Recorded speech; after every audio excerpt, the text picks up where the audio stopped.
ओम नमो भगवते वासुदेवाय। ओम नमो भगवते वासुदेवाय। ओम नमो भगवते वासुदेवाय। ओम अज्ञानातिमिरान्धस्य ज्ञानञ्जनशलाकया चक्षुरुन्मीलितं येन तस्मै श्रीगुरुवे नमः। श्रीचैतन्यमनोभीष्टं स्थापितं येन भूतले स्वयं रूप कदा मह्यं ददाति स्वपदान्तिकम्। वन्देऽहं श्रीगुरु श्रीयुतपदकमलं श्रीगुरून् वैष्णवस्य श्रीरूपं साग्रजातं सगरघुनाथ अन्वितं तं सजीवं साद्वैतं सावधूतं पर्जनसहितं कृष्णचैतन्यदेवं श्रीराधाकृष्णपादान् सहगणललिता श्रीविशाखा अन्वितांश्च। हे कृष्ण करुणा सिंधु दीनबंधु जगतपते गोपेश गोपिका कांत राधा कांत नमस्ते। तप्त कांचन गौरांगी राधे वृंदावनेश्वरी वृषभानुसुते देवी प्रणमामि हरिप्रिये। नमो विष्णुपादाय कृष्णपृष्ठाय भूतले श्रीमति भक्ति वेदांत स्वामिन् इति नामिने। नमस्ते सरस्वती देवे गौरवाणी प्रचारिणी निर्विशेष शून्यवादी पाश्चात्यदेशतारिणे। जय श्री कृष्ण चैतन्य प्रभु नित्यानंद श्री अद्वैत गदाधर शिवासादि गौर भक्तवृंद। हरे कृष्णा कृष्ण कृष्ण हरे हरे हरे राम राम राम हरे हरे। हरे कृष्णा कृष्ण कृष्ण हरे हरे हरे राम राम राम हरे हरे। हरे कृष्णा सभी को। शीला प्रभुपाद के द्वारा शीला प्रभुपाद की जय। हरे कृष्णा सभी को। हरे कृष्ण। हरे कृष्णा माता जी। हरे। तो शुरू करते हैं आज का अध्याय हम। सुमन खुल्लर माता जी आपने पढ़ने के लिए जी माता जी। हरे कृष्णा माता जी। हरे कृष्णा जी माता जी। और माधुरी शर्मा माता जी हरे कृष्णा। तो सुधीर प्रभु जी, ओम प्रकाश प्रभु जी, ठीक है। तो आप लोग 5-5 श्लोक लेके चलिए। सुमन खुल्लर माता जी 1 से 5 श्लोक तक, माधुरी शर्मा माता जी 6 से 10, सुधीर प्रभु जी 11 से 15, और रेणु माता जी 16 से लेके 20 तक, और ओम प्रकाश प्रभु जी ने उठाया। हो गया रेणु माता जी? नहीं वो मतलब नहीं हुआ, अभी नहीं हुआ आपका। तो उसके आगे के 5 श्लोक आप ले लीजिएगा, उसके आगे के, और उसके बाद रेणु माता जी 5 श्लोक आगे के। हरे। तो सब लोग अपना अपना टर्न याद करेंगे। और माता जी मेरा लास्ट में है ना? हाँ, आपका लास्ट में है, और आपके बाद ठीक कालरा माता जी का है। हरे कृष्ण। ठीक ठीक। आपका ओम प्रकाश प्रभु जी के बाद है, और उसके बाद आशा माता जी का है। हरे कृष्णा। तो शुरू करते हैं आज का। आप लोग हैंड्स डाउन कर सकते हैं, अपने अपने टर्न पे आप लोग ले लीजिएगा। और श्लोका कौन पढ़ रहा है? हरे कृष्णा माता जी। आप पढ़ेंगे माता जी? हरे कृष्णा। तो ठीक है, आप जो है आशा माता जी के बाद मधु माता जी आप ले लीजिएगा श्लोक। और पढ़िए माता जी। किसका टर्न है पहली बार? सुमन माता जी का ना? हरे कृष्ण। हरे कृष्णा माता जी। हरे कृष्ण पढ़िए। हरे कृष्णा माता जी, पहले श्लोका पढ़े क्या माता जी? हाँ जी जी जी। ओम श्री परमात्मनि नमः। अथ दशमोऽध्यायः। श्री भगवान् वाच भूय एव महाबाहो शृणु मे परमं वचः यत्तेऽहं प्रीयमाणाय वक्ष्यामि हितकाम्यया। हरे कृष्णा। प्रभुपाद जी की जय। प्रभुपाद जी द्वारा श्री भगवान ने कहा, हे महाबहु अर्जुन, और आगे सुनो, क्योंकि तुम मेरे प्रिय सखा हो, अतः मैं तुम्हारे भगवान के लिए ऐसा ज्ञान प्रदान करूंगा जो अभी तक मेरे द्वारा बताए गए ज्ञान से श्रेष्ठ होगा। हरे कृष्णा। हरे कृष्ण जी। बहुत बहुत धन्यवाद। तो जो 10वां अध्याय है, इसका नाम है श्री भगवान का ऐश्वर्य। तो इसमें पहले से जो 7वें तक श्लोक है वो बताते हैं कि भगवान ही अ, सभी के स्रोत हैं और भगवान ही सर्वोच्च हैं। और 8वें से 11वें तक का श्लोक बताता है कि शुद्ध भक्ति भगवत गीता का सार है। और 12वें श्लोक से लेकर 18वें श्लोक तक बताते हैं कि अर्जुन कृष्ण की परम स्थिति को स्वीकार कर लेते हैं। और 19वें से लेकर 42वें श्लोक तक भगवान श्री कृष्ण अपने विभूतियों का वर्णन करते हैं, अपने ऐश्वर्य का वर्णन करते हैं। तो आप लोगों ने सभी ने जाना है कि भगवान किसको कहते हैं। तो भगवान के 6 भग होते हैं। कौन से, कोई बताएगा? 6 भग कौन से हैं भगवान के? जिनके पास पूर्ण यश सभी में हो, ज्ञान हो, धन हो, बल हो, त्याग हो और शक्ति हो, वैराग्य हो। हरे वैराग्य कृष्ण माता जी। त्याग संपूर्ण और शक्ति, त्याग। संपूर्ण यज्ञ, संपूर्ण धन, संपूर्ण ज्ञान, संपूर्ण सौंदर्य और संपूर्ण त्याग।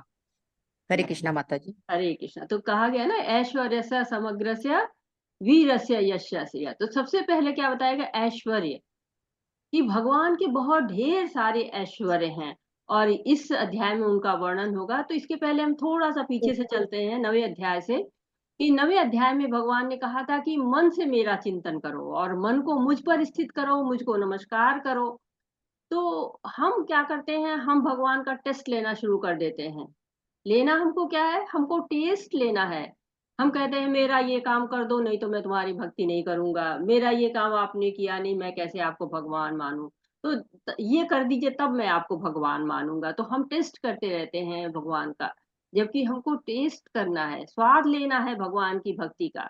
तो भगवान इस अध्याय में अपना ऐश्वर्य बता रहे हैं कि मेरा ऐश्वर्य जब तुम जान लोगे तब तुम अपना मन मुझ पर स्थिर कर पाओगे। क्यों? क्योंकि हम किसी का ऐश्वर्य देखते हैं तो हम उसकी ओर आकर्षित हो जाते हैं। कोई बता रहा है कि हाँ ये देखिए, ये बहुत बड़े आदमी है, इनका इस नेता से बहुत अच्छा संबंध है, इनका इस अधिकारी से बहुत अच्छा संबंध है, ये खुद ही बहुत बड़े अधिकारी है। जब हम इस तरह के ऐश्वर्य जानते हैं तो हमारा नजरिया बदल जाता है, हमारी दृष्टि बदल जाती है, हमारी दशा बदल जाती है। भगवान पहले भी अपनी शक्तियों का 7वें अध्याय में पराशक्ति अपराशक्ति बताई, अनेक विभूतियों को भी बताया। फिर 9वें अध्याय में गुह्यतम ज्ञान दिया और अपना ऐश्वर्य बताया कि सभी कारणों का मैं कारण हूँ। अब पुनः अपने ऐश्वर्य को और बता रहे हैं आगे की ओर। इससे पहले 7वें अध्याय में प्रश्न आया था अर्जुन का कि ब्रह्म क्या है, आध्यात्म क्या है, कर्म क्या है, अधियज्ञ क्या है, अधिदेवता कौन से हैं और आदिदेव कौन है, प्रयाण काल की थी। तो भगवान ने ज्ञान और विज्ञान की बातें जो कर रहे थे उसको रोक करके उनके प्रश्नों का उत्तर देने लगे 8वें अध्याय में। और प्रयाण काल में मनुष्य को कैसा होना चाहिए इसका उत्तर दिया। और 9वें अध्याय में पुनः अपना ज्ञान विज्ञान का विषय शुरू किया। और उसको जब समाप्त किया अंत में तो बताया जीवों को हमारे लिए कि मन मनाभो मद भक्तो मध्य जी माम नमस्कुरु माम वैश्य से युक्त व आत्मनव मत परायणा। तो मेरी भक्ति करो, मुझे पूजो, मेरे परायण बनो, भगवत परायण बनो। तो भगवान के मन में कहने का भी बहुत भाव बचा हुआ था, वो कहना चाह रहे थे। तो कहा जाता है ना कि भगवान का भक्त कभी सुनते सुनते थकता नहीं है, तृप्त नहीं होता है। न तृप्त्यामि उत्तमा श्लोक वार्ता। कृष्णा जागृत रहता है तो भगवान भी तृप्त नहीं होते हैं। भूया भूया बता रहे हैं, बार बार बता रहे हैं कि हाँ देखो, सुनो, मेरे बारे में सुनो। भगवान बताना चाह रहे हैं अपने हृदय की गोपनीय बातें। किससे बताएं? भक्तों को तो बता नहीं सकते हैं, भक्तों को ही बता सकते हैं। तो अर्जुन पे कृपा करते हैं और बिना प्रश्न के 10वां अध्याय शुरू कर देते हैं। क्यों? क्योंकि यते हम प्रियमाणाय, तुम मेरे बहुत प्रिय हो, वक्ष्यामि हित कामया, तुम्हारे हित के लिए मैं ये बता रहा हूँ। तो भगवान भूयः क्यों कह रहे हैं? क्योंकि भगवान अपनी कुछ विभूतियों को 7वें अध्याय में बता चुके हैं। परमा वचा परमा ज्ञान, जो ज्ञान भगवान की कृपा से ही प्राप्त हो सकता है। सूर्य को देखना है तो सूर्य की रोशनी में ही हम देख सकते हैं। वैसे ही अगर हमें भगवान को जानना है तो भगवान की कृपा से ही देखा जा सकता है। ब्रह्म संहिता में कहा गया है, सो अपयस्ति यत् प्रदर्शिमन्य विचित्त तत्वे गोविंदादि पुरुषम तमहम भजामि। तो योगी मानसिक चिंतन से भगवान को समझना चाहते हैं, परंतु भगवान को, गोविंद को, उनके चरण कमलों की प्राप्ति केवल शुद्ध भक्ति से ही हो सकती है। तो भगवान कह रहे कि श्रेष्ठ ज्ञान है। तो आप कहेंगे कि 7वें अध्याय में भी, 9वें अध्याय में भी कहा था कि श्रेष्ठ है, गुहितम है। तो भक्ति सर्वश्रेष्ठ है, जितना भी कहा जाए वो कम ही है। और भगवान जान रहे हैं कि ये मेरा प्रिय सखा है, अनसूय, मुझसे ईर्ष्या नहीं करता है। भगवान उसको बताना चाह रहे हैं, अपने हितैषी को, अपने मित्र को, अपने सखा को, जो उनसे ईर्ष्या नहीं करता है। हरे न मे विदुषुर्गणः प्रभवं न महिषकाः अहमादिर्हि देवानां महर्षीणां च सर्वशः। ना तो देवतागण मेरी उत्पत्ति या ऐश्वर्य को जानते हैं और ना ही महर्षिगण ही जानते हैं, क्योंकि मैं सभी प्रकार से देवताओं और महर्षियों का भी कारण स्वरूप उद्गम हूँ। हरे कृष्णा। हरे कृष्णा। तो भगवान पहले भी कह चुके कि मैं सबके लिए प्रकट नहीं हूँ, मूर्ख लोग मुझको नहीं समझ पाते हैं। तो अवजानंती मां मूढ़ा। तो भगवान कह रहे हैं कि महर्षि गण और देवता गण भी उनके ऐश्वर्य उत्पत्ति को नहीं जानते हैं। और फिर दूसरी पंक्ति में क्या कह रहे हैं? मैं देवताओं और महर्षियों का भी कारण स्वरूप हूँ। अर्थात भगवान सबके पिता हैं। और जब तक पिता अपने बारे में नहीं बताएगा, बच्चा कैसे जान पाएगा? तो पिता के बारे में कौन बता सकता है? या जो माता बता सकती है, या पिता के मित्र बता सकते हैं, या पिता के सगे संबंधी बता सकते हैं। तो भगवान स्वयं भगवान के भक्तों को बता रहे हैं अपने बारे में। भगवान अपनी बातों को बताने के लिए हमेशा तत्पर रहते हैं। भगवान बताना चाहते हैं भक्तों को, बार बार बताना चाहते, लेकिन भक्तों को वो नहीं बताते हैं। कह रहे ना हम प्रकाशम सर्वस्य योग माया समावृता मूढ़ोपनाभि जानाति लोको मामज अव्ययम। तो मुझको, मैं सबके सामने जो है वो प्रकाश में नहीं आता हूँ।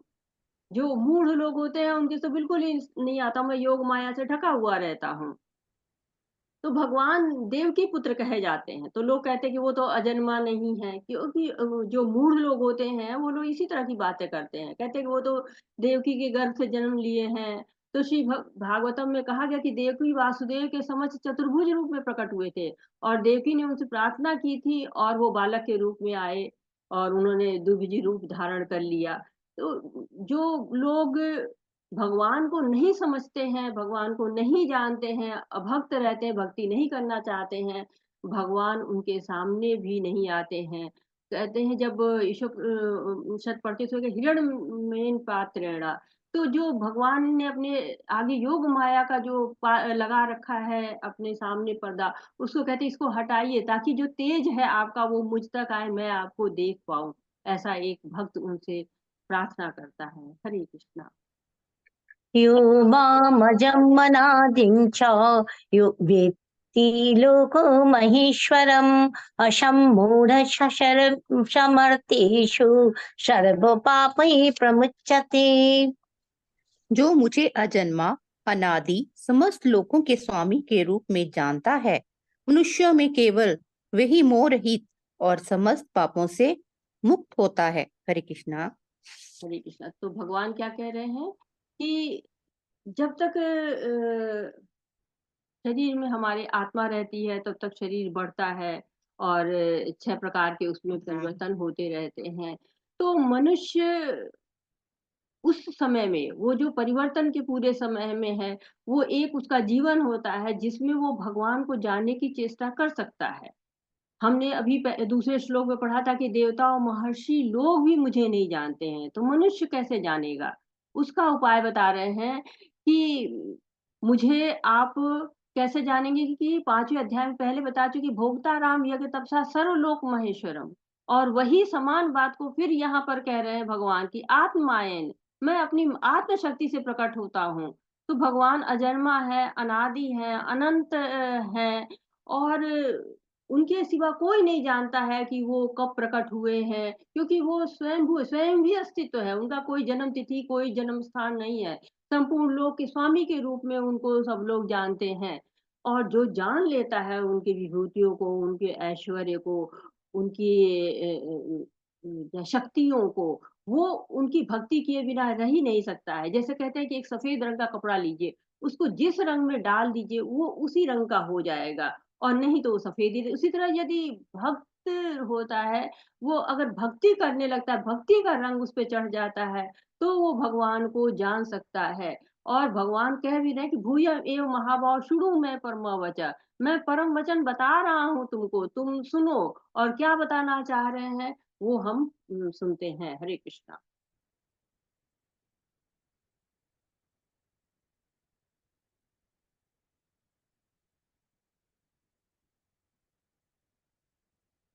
सत्य माता जी, हरे कृष्णा। हरे कृष्ण माता जी, पढ़िए। अनम्यूट होइए, आप म्यूट है। मैं पढ़ती हूँ। बुद्धिर्ज्ञान कृष्ण सम्मोह क्षमा सत्यम दम शम, सुखम दुखम भाव भावो भयम चा भयमेव च, अहिंसा समता तुष्टि तपोदानं यशो यशः, भवन्ति भावभूतानां मत्त एव पृथग्विधा। बुद्धि, ज्ञान, संचय तथा मोह से मुक्ति, क्षमा भाव, सत्य, इंद्रिय निग्रह, मन निग्रह, सुख तथा दुख, जन्म मृत्यु, भय अभय, अहिंसा, समता, तुष्टि, तप, दान, यज्ञ तथा अपयज्ञ, जीवों के ये विविध गुण मेरे ही द्वारा उत्पन्न है। हरे कृष्णा माता जी, धन्यवाद। हरे कृष्ण। तो बता रहे हैं कि क्या बता रहे हैं कि देखिए ये सारे गुण, बुद्धि, बुद्धि क्या करती है, जो हमारा उद्देश्य होता है उसको निश्चय करती, भेद करती कि हाँ ये सही है आपके लिए, तो हमारा उद्देश्य का एक रास्ता तय करती है। ज्ञान क्या करता है, हमको सही गलत उचित अनुचित, शाश्वत अशाश्वत, नित्य अनित्य, ये सब ज्ञान हमको कहाँ से मिलता है, भगवान से मिलता है, विवेक उनसे मिलता है। और असमोह, हम जानते हैं कि ये संसार क्या है, विनाशशील है, और फिर भी हमारा मन क्या होता है, यहाँ की आकर्षण में फंसा रहता है। तो यही मोह है और सम्मोह है। और ये जब नहीं रहता है, जब मोह और ज्यादा हो जाए उसको सम्मोह कहते हैं, जब ये नहीं रहता है तो वो असम्मोह, यानी कि ये भौतिक जगत से आसक्ति न रहना ही असम्मोह है। क्षमा, किसी ने हमारे लिए कुछ गलत कर दिया उसको सह लेना, या उसके लिए कुछ गलत न सोचना, वो उसके साथ कुछ गलत ना हो ये सोचना, इस तरह का विचार रखना ही क्षमा कहलाता है। क्षमा का मतलब ये नहीं कि हाँ हम आपको कुछ जवाब नहीं देंगे, नहीं, अंदर भी आपके कोई भी उसके लिए कोई गलत थॉट नहीं आता है, कोई गलत विचार नहीं आता है, ये क्षमा है। सत्यम, सत्य क्या है, जो जैसा है वैसा ही, न कम न ज्यादा, जैसे यथारूप है ना भगवत गीता, यथारूप, न इधर जो भगवान ने जो कहा एज इट इज, तो सत्य ऐसा होता है जो बिल्कुल वही वैसा का वैसा ही।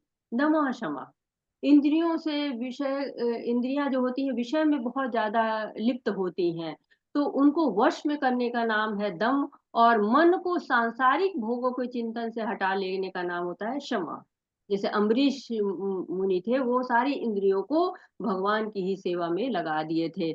और सुखम दुखम, ये क्या होता है, द्वंद्व होता है। शरीर जो है वो मन और इंद्रियां जब सब कुछ उनके अनुकूल होता रहता है तो हम सुख महसूस करते हैं, और जब शरीर मन और इंद्रियों के विपरीत होता रहता है तो हम दुख महसूस करते हैं। भव भावा, भौतिक जगत से उत्पन्न जो भी आपके भाव हैं या अभाव हैं, उनके बारे में कहा जाए। भयम चामेव भेव च, तो भय और अभय, अनिष्ट की आशंका भय है, अनिष्ट की आशंका ना होना अभय है। तो जो भक्त होता है वो हमेशा अभय रहता है, जैसे प्रभुपाद जी है ना, अभय नाम है उनका, तो वो अभय थे। यानी कि जो भगवान को जानता है कि अवश्य रक्षिबे कृष्णा, वो अभय हो जाता है।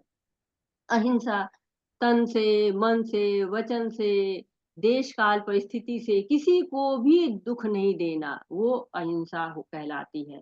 समता क्या है कि किसी से न द्वेष है, न राग है, न घृणा है, न जलन है, कुछ भी नहीं है, सबसे समान भाव, आत्मा के भाव से रहना ही समता का है। त्रुटि हर हालत में तुष्टि, हर हालत में प्रसन्नता क्या कहलाती है? तुष्टि कहलाती है। और तपः यानी कि तपस्या, विधि विधानों का पालन करना और स्वेच्छा से शारीरिक कष्ट उठाना। संकल्प, जैसे हम एकादशी का व्रत करते हैं तो तप करते हैं। तो आप लोगों में से लोग एकादशी का व्रत रहते होंगे, हैंड रेज करिए कि कितने लोग एकादशी का व्रत रखते हैं। हरे कृष्णा।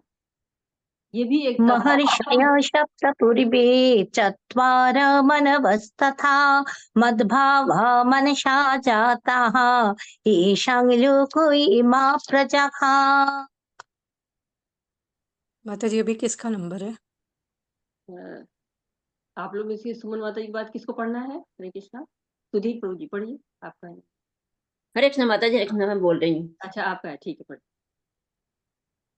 सब ऋषिगण तथा उनसे भी पूर्व 4 अन्य महर्षि एवं सारे मानव जाति के पूर्वज तब मेरे मन से उत्पन्न है और विभिन्न लोकों में निवास करने वाले वह सारे जीव उनसे अवतरित होते हैं। हरे कृष्ण माता जी।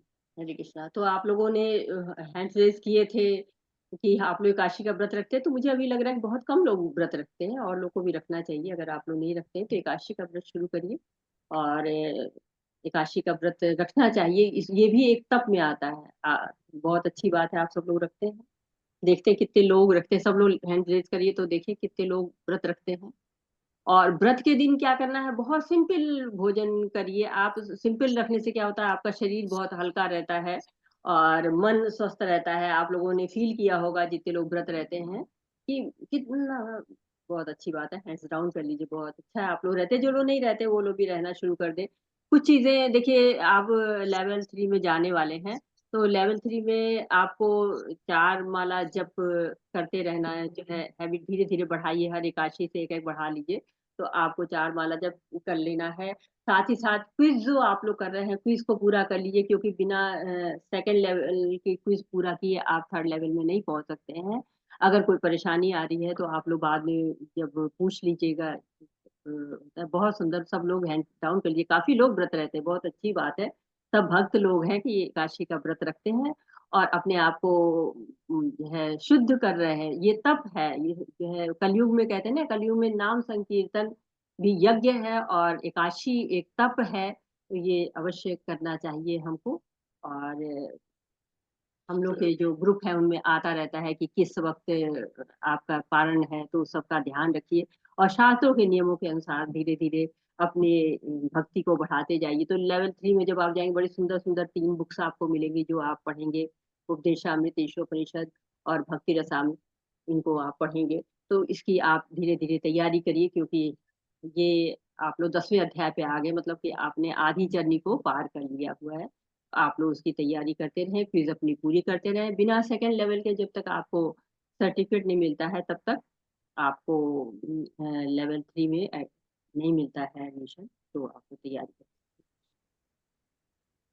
तो यहाँ पे क्या कह रहे हैं कि मानव जीवन का जो सबसे पहले आरंभ हुआ था, तो ब्रह्मा जी आए, और ब्रह्मा जी के से चतुर कुमार आए, और उनके बाद सप्त ऋषि आए, तो धीरे धीरे मानव जाति का आरंभ हो गया। तो जो चतुर कुमार ब्रह्मा जी के पुत्र हैं, उन्होंने तो गृहस्थी अपनाने से मना कर दिया था। लेकिन जो सप्त ऋषि हैं और जो मनु हैं, तो वहां से हमारे जो 25 कहा गया ना कि 25 महान ऋषि हैं, तो ये लोग समस्त जीवों के पथ प्रदर्शक कहलाते हैं। 14 मनु, 7 सप्त ऋषि और 4 कुमार। जो ये असंख्य ब्रह्मांड है, और प्रत्येक ब्रह्मांड में जो असंख्य लोक हैं, और प्रत्येक लोक में बहुत सारी जो विभिन्न प्रकार की योनियां निवास वहां पे करती रहती हैं। तो विज्ञान कहता है कि हमारे पूर्वज बंदर थे, परंतु शास्त्र ऐसा नहीं कहते। शास्त्र क्या कर रहे हैं कि हमारे जो अ, आया हुआ है ये मानव जाति का आरंभ, ये इन ऋषियों के द्वारा ही आया हुआ है। हरे कृष्ण। एतं विभूतिं योगं च मम यो वेत्ति तत्ततः सोऽविकल्पेन योगेन युज्यते नत्र संशयः। हरे कृष्णा, जो मेरे इस ऐश्वर्य तथा योग से पूर्णतया आश्वस्त है, वह मेरी अनन्य भक्ति में तत्पर होता है। इसमें तनिक भी संदेह नहीं है। हरे कृष्ण। हरे कृष्णा। सही। तो क्या कह रहे हैं कि जो हाँ जान जाता है भगवान के ऐश्वर्य के प्रति, उसका सम्मान बढ़ जाता है उनके प्रति, और उनका व्यवहार भी उसी के अनुसार बदल जाता है। तो जब कोई भगवान के दास के रूप में अपने आप को मानता रहता है, तो भगवान के ऐश्वर्य को जानता जब है, तो उसकी भक्ति और दृढ़ हो जाती है। भगवान अब अपने ऐश्वर्य का वर्णन करते हैं, जिससे मनुष्य उनकी अनन्य भक्ति कर सके। अनन्य का अर्थ होता है कि केवल भगवान कृष्ण की भक्ति, किसी अन्य की भक्ति नहीं। शंकराचार्य ने भी कहा, एको देवकी पुत्रम। तो एक ही देवकी का पुत्र है और एक ही भगवत गीता है, इसको हमें पढ़ना है। तो कोई विकल्प है ही नहीं। कहते एताम विभूति योगम च मम यो वेति तत्वतः तो विकल्पेन योगेन युज्यते नात संशय। तो कोई संशय है ही नहीं है। पूरे भगवत गीता का स्वार्थ जो है वो यही है कि भगवान के बारे में जानो, भगवान से अपने संबंध को बनाओ, भगवान के अपने स्वभाव को जानो। और यहाँ से हमारी आगे जो शुरू होती है, चतुर्श्लोकी गीता शुरू होती है।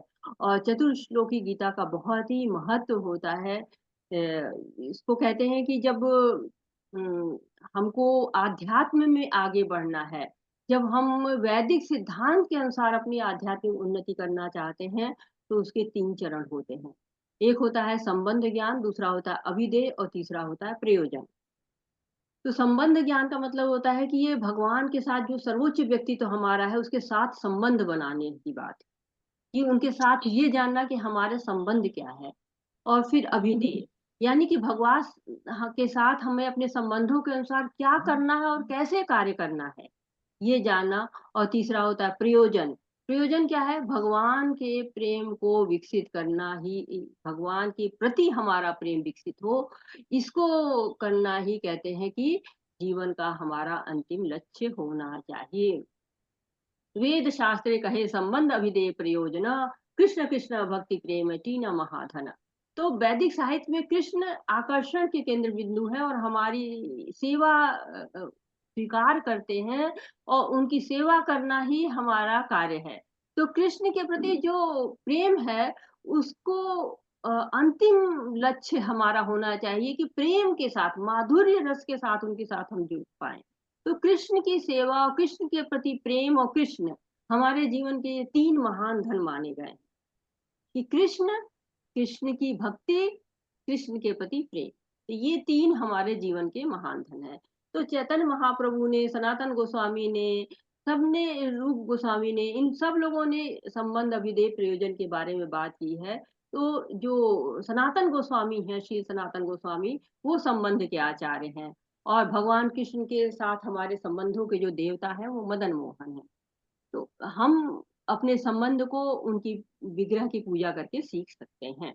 और अभिधेय रूप गोस्वामी जी उसके आचार्य हैं, और उन्होंने पूरी उपदेशा में तो भक्ति रसामृत लिखी है कि भक्ति सेवा उनके साथ कैसे की जा सकती है, और उनकी पुस्तकें पढ़ के हम भक्ति के मार्ग में आगे बढ़ सकते हैं। और श्री रघुनाथ दास गोस्वामी प्रयोजन के आचार्य हैं, और वो हमको बताते हैं कि कैसे हम गोपीनाथ कृष्ण के शुद्ध प्रेम को हम कैसे पा सकते हैं। तो इस तरह से हमें भगवान के साथ संबंध, अभिधेय और प्रयोजन, हमें ये श्लोक जो चतुर्श्लोकी गीता है ये समझाती है। तो हम शुरू करते हैं इसको। हरे अहं सर्वस्य प्रभवो मत्त सर्वं प्रवर्तते इति मत्वा भजन्ते मां बुधा भाव समन्विताः। हरे कृष्णा। मैं समस्त आध्यात्मिक तथा भौतिक नष्टों का कारण हूँ। प्रत्येक वस्तु मुझसे ही उद्भूत है। जो बुद्धिमान ये बड़ी भांति जानते हैं, वे मेरी प्रेम भक्ति में लगते हैं और हृदय से पूरी तरह मेरी पूजा में तत्पर रहते हैं। हरे कृष्ण। मतलब हरे कृष्णा। तो क्या कहे? अहम सर्वस्व प्रभो।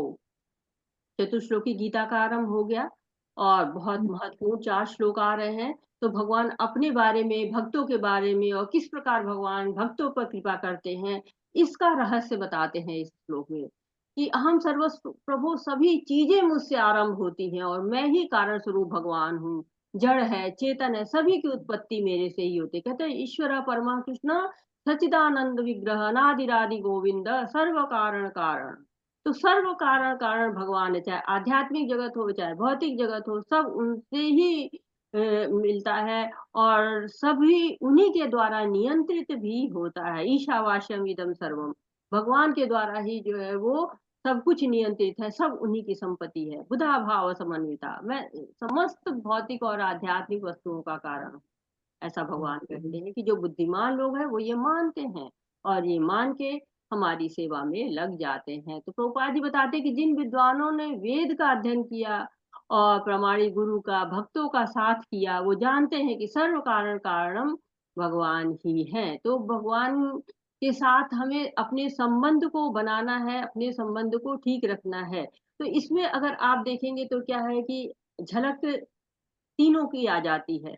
वैसे तो संबंध यहाँ पर बता रहे हैं कि जो समस्त आध्यात्मिक और भौतिक जगत के कारण है और प्रत्येक वस्तु उनसे ही उद्भूत है। ये संबंध इसलिए क्या है, जो बुद्धिमान या भली भांति जानते हैं, संबंध बन गया, वे मेरी प्रेमा भक्ति में लगते हैं, ये अभिदेय हो रहा है और हृदय से मेरी पूजा में तत्पर रहते हैं। तो ये अभिदेय हो गया, मेरी प्रेमा भक्ति में लगते हैं, हृदय से मेरी पूजा में तत्पर रहते हैं और मैं समस्त आध्यात्मिक जगतों का कारण हूँ, प्रत्येक वस्तु मुझसे ही उद्भूत है। तो ये हमारा संबंध भी बन गया। और अभिदेय क्या है कि ये प्रयोजन क्या है, भगवान को जानना। तो ये कह रहे बुद्धिमान भली भांति जानते हैं। तो संबंध, अभिदेय और प्रयोजन तीनों इसमें दिख रहा है, लेकिन मुख्यतः इसको संबंध का श्लोक कहा गया है। हरे कृष्ण, आगे बढ़ते हैं। मच्चित्ता मत्गत प्राणा बोधयन्त परस्परं कथयन्तश्च मं नित्यं तुष्यन्ति च रमन्ति च। हरे कृष्णा, मेरे शुद्ध भक्तों के विचार मुझ में वास करते हैं, उनके जीवन में मेरी सेवा में अर्पित रहते हैं, मेरी सेवा में अर्पित रहते हैं। वे और एक और दूसरे को ज्ञान प्रदान करते हैं और मेरे विषय में बातें करते हुए परम संतोष तथा आनंद का अनुभव करते हैं। हरे कृष्ण। तो जब भगवान की सेवा में शुद्ध भक्त रमते हैं तो बता रहे कि भक्त की दिनचर्या क्या हो जाती है कि दिन रात भगवान की सेवा की तैयारी करते रहते हैं। जब आपस में मिलते हैं तो भगवान की बातें करते हैं, उससे सुख संतोष मिलता है। यही उनके जीवन का परम लक्ष्य होता है। तो 6 चीजें बताई हैं। मत चित्ता मदगत प्राणा, मन बुद्धि सब भगवान में लगाते हैं। तो मन बुद्धि कहाँ लगती है, जहाँ अपनापन होता है, जहाँ आत्मीयता होती है, इसके लिए प्रयास करता है। मन एक दो बार नहीं, कई बार भटकेगा, हजारों लाखों बार भटकेगा, परंतु प्रयास कर करके उसको फिर लाना होगा। जैसे कुएं से रस्सी निकालते हैं हम, तो ऊपर नीचे होने का जिस पत्थर से गुजरती है उस पर निशान पड़ जाता है। तो ये इतनी आसानी से नहीं होता है, रस्सी को बलिदान देना पड़ता है। वैसे ही भक्त अपनी इंद्रिय मन बुद्धि को भगवान की सेवा में लगाता है। और कहते हैं ना कि जैसे प्रभुपाद जी गुरु की आज्ञा के कारण अपने अंतिम समय में भगवान की सेवा करने के लिए भगवत गीता का, भागवत का अनुवाद करते हैं और विदेश में जाके उनको भक्त बनाते हैं, अपना जीवन अर्पित करते हैं। जबकि वो गृहस्थ भी थे, बिजनेसमैन भी थे, लेकिन वो भक्ति में ही रमे। और बोधयंत तथा कथयंत, तो जब दो भक्त मिलते हैं तो एक ही रुचि होती है, तो वे भगवान की महत्वपूर्ण बातें करते रहते हैं। जैसे कहते हैं ना कि एक दीपक जलता है तो उसके नीचे अंधेरा रहता है, लेकिन जब 2 दीपक जल जाते हैं तो दोनों का अंधेरा दूर हो जाता है। भक्त भगवान के विषय में आपस में आदान प्रदान करता है। सामान्य रूप से जब हम आपस में बातें करते हैं तो भौतिक बातें करते हैं कि कब वर्ल्ड कप हो रहा है, कौन सा सीरियल हिट हो रहा है, तो भक्त ऐसी बातें नहीं करते हैं। भक्त आपस में बात करते हैं भगवान की कि कैसे हम दान देते एक दूसरे को, दान स्वरूप उपहार स्वीकार करते हैं, मन की बातें प्रकट करते हैं और भक्ति में कैसे हम और आगे बढ़े, ये बातें करते हैं। जैसे उपदेशामृत में कहा जाता है ना, ददाति प्रतिगुह्यम आख्याति पृच्छति भुक्ते भोजयति चैव षड्विधि भक्ति प्रीति लक्षण, षड्विधि प्रीति लक्षणम। तो इस तरह से आपस में प्रसाद ग्रहण करना, प्रसाद अर्पित करना, ये दान देना, दान स्वरूप उपहार स्वीकार करना, मन की बातों को बताना, ये 6 जो लक्षण होते हैं, तो ये भक्त को आपस में बात करते और करते हुए अपनी भक्ति को आगे बढ़ाते रहते हैं। तो इस तरह से मज्जित मदगत प्राणा और बोधयंत कथयंत, उसके बाद होता है तुष्यंती च रमंती च। तो जब 2 भक्त मिल जाते हैं परिणाम क्या होता है, भगवान का भजन कीर्तन होता है, भगवान की लीलाओं का वर्णन होता है, उसे आनंद आता है, संतुष्टि मिलती है, भगवान में ही रमण होता है। ऐसे भक्त बड़े, बहुत बड़े भक्त होते हैं जो कि भगवान में ही तुष्ट होते हैं, भगवान की ही बातें करते। नारद भक्ति सूत्र में कहा गया कि कंठावरोध रोमांचा शुभि परस्परम लपमाना पावयंती कुलन पृथ्वी च। जो भक्त भगवान को याद करते करते अपना कंठ अवरोध कर लेते हैं, रोमांच से भर जाते हैं, अश्रु भर जाता है उनकी आंखों में, तो वो अपने पितरों को, पृथ्वी को, कुल को, सबको पवित्र कर देते हैं। जैसे चैतन्य महाप्रभु कहते हैं ना, नैनम गलगदा शुधार्या वदनम गदगदा रुद्धया गिरा।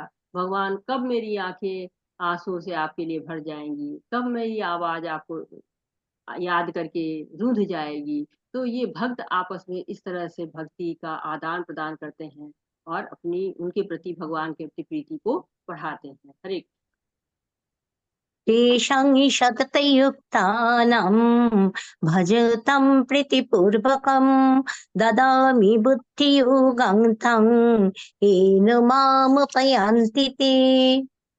जो प्रेम पूर्वक मेरी सेवा करने में निरंतर लगे रहते हैं, उन्हें मैं ज्ञान प्रदान करता हूँ, जिसके द्वारा वे मुझ तक आ सकते हैं। हरे कृष्ण माता जी। हरे कृष्ण माता जी। तो क्या बना है, तेषाम सतत युक्तानाम। तो पहले 8वें श्लोक में भगवान स्वयं के बारे में बताते हैं और 9वें श्लोक में भक्त कैसे भक्ति करते हैं ये बता रहे हैं, और 10वें श्लोक में बता रहे हैं कि भगवान की कृपा किस पर होती है और किस प्रकार होती है। बहुत सुंदर श्लोक है, याद करना चाहिए। वैसे तो ये चारों श्लोक चतुर्श्लोकी गीता कहलाते हैं। इन चारों श्लोकों को हमें याद करना चाहिए। तो कहते हैं जो हमेशा प्रीति पूर्वक भजन करता है, तेषाम सतत युक्ता नाम, भगवान उसको क्या करते हैं, बुद्धि देते हैं, ऐसी व्यवस्था करते हुए लगातार भक्ति करते हैं। दान बुद्धि योगम तम। तो प्रेम से सेवा करेगा, भजताम प्रीति पूर्वकम, तो आनंद आएगा। भगवान गरज का भाव नहीं चाहते हैं, वो सेवा का, प्रेम का भाव चाहते हैं। ये नहीं कि हाँ गुरु से कह रहे हैं, गुरु ने कहा ये कर दो तो ये क्या सेवा दी, दिन भर ये करो वो करो। तो इस तरह से जो कार्य करते हैं वो क्या होते हैं, अपराध करते हैं, पतन की तरफ जाते हैं। प्रभुपाद कहते हैं कि अगर अर्च विग्रह की ठीक से सेवा नहीं की तो गल ग्रह पड़ जाएगा, अर्थात गले का ग्रहण बन जाएगा। तो न ज्ञान चाहिए, न सिद्धि चाहिए, न विरक्ति चाहिए, न वैराग्य चाहिए, बस भगवान की प्रीति चाहिए। जो असुर है ना, वो भी भगवान को समझना चाहते हैं पर प्रेम से नहीं समझना चाहते, ईर्ष्या होती है उनको। लेकिन भगवान क्या करते हैं, भक्तों को बुद्धि देते हैं। जब ध्रुव माता जी महाराज, आवाज नहीं आ रही। आवाज नहीं आ रही माता जी। आवाज नहीं आ रही है। हरे कृष्णा। Net problem. अभी आई माता जी, अभी आई। आ गई। टूट रही है माता जी, थोड़ा क्लियर नहीं है। हरे कृष्ण। मैं नेट बिल हाँ आई आई आ रही है। क्लियर है माता जी, क्लियर है। माता जी 10 फिर से बोलिए। ओके ठीक है। कह रहे हैं कि जो 8वां श्लोक था उसमें भगवान ने अपने बारे में बताया, और जो 9वां श्लोक है उसमें भगवान ने बताया कि भक्त कैसे भक्ति करेंगे, और 10वें श्लोक में बता रहे हैं कि भगवान की कृपा किस पर होती है और कैसे होती है। तो जो हमेशा भजन करता है, जो प्रीति पूर्वक भजन करता है, तेषाम सतत युक्ता नाम भजताम प्रीति पूर्वकम। तो जो भगवान को निरंतर भजता है उसको भगवान बुद्धि देते हैं, या फिर इस तरह की अरेंजमेंट करते हैं, व्यवस्था करते हैं कि वो भक्ति को कर सके, प्रेम से सेवा करे, भजताम प्रीति पूर्वकम। तो जब भक्त भगवान को प्रीति से भजता है, कोई उसमें स्वार्थ नहीं होता है, कोई गरज नहीं होती है, तो सेवा का भाव चाहते हैं भगवान, प्रेम का भाव चाहते हैं। हमें कहते हैं कि जो गुरु होता है, वो गुरु कोई कार्य देता है तो उसके आदेश को हमको मन से मानना चाहिए, उसको मन ही मन, ये नहीं कि इस तरह का कार्य हमको मिला है, ये तो हमको अच्छा नहीं लग रहा है, ये क्यों मिल गया। तो इस तरह अगर हम सोचते तो ये अपराध होता है।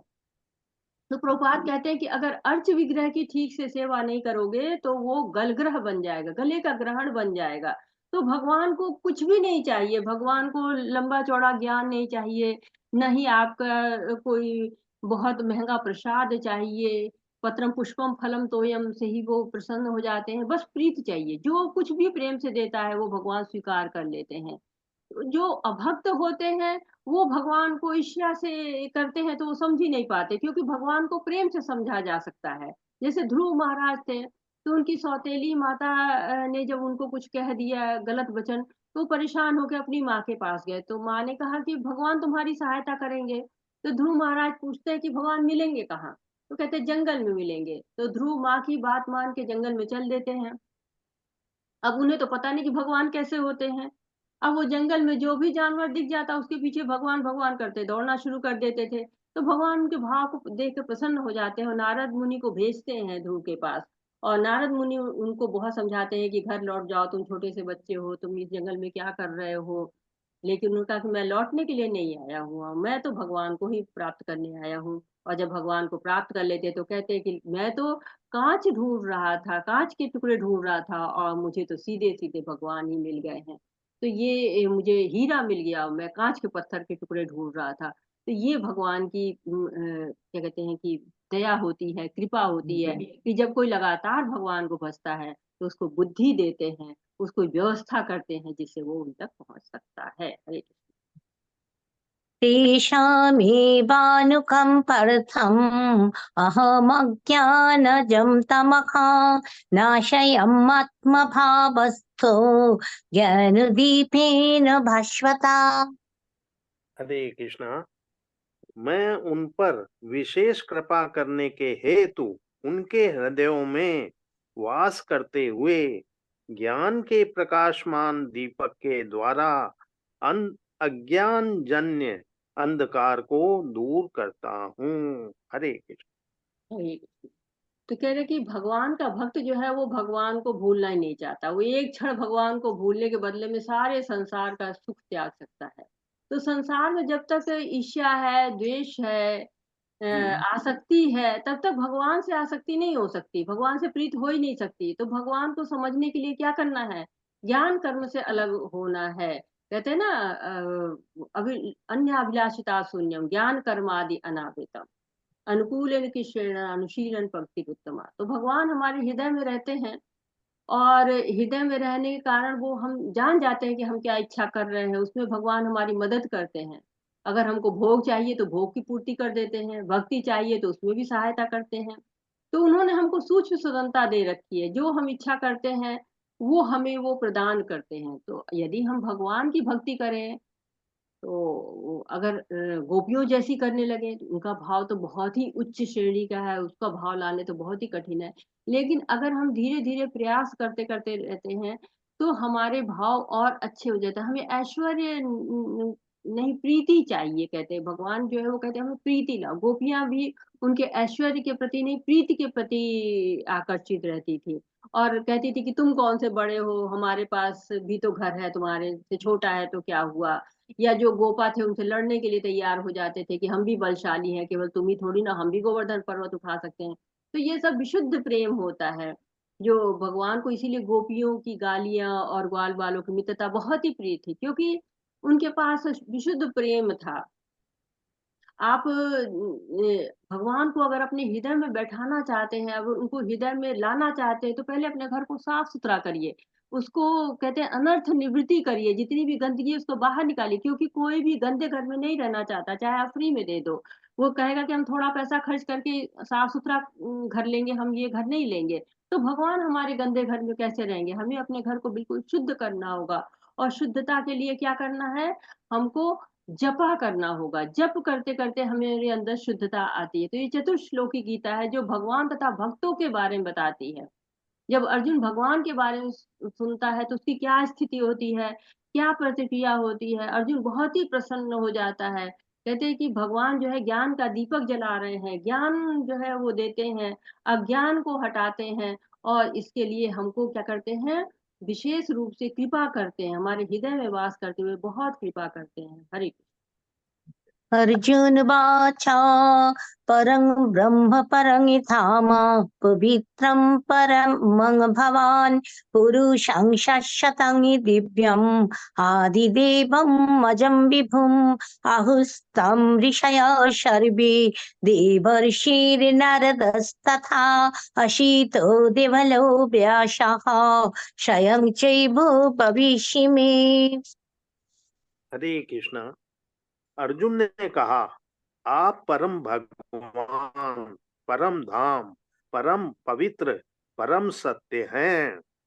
आप नित्य, दिव्य, आदि पुरुष, अजन्मा तथा महानतम है।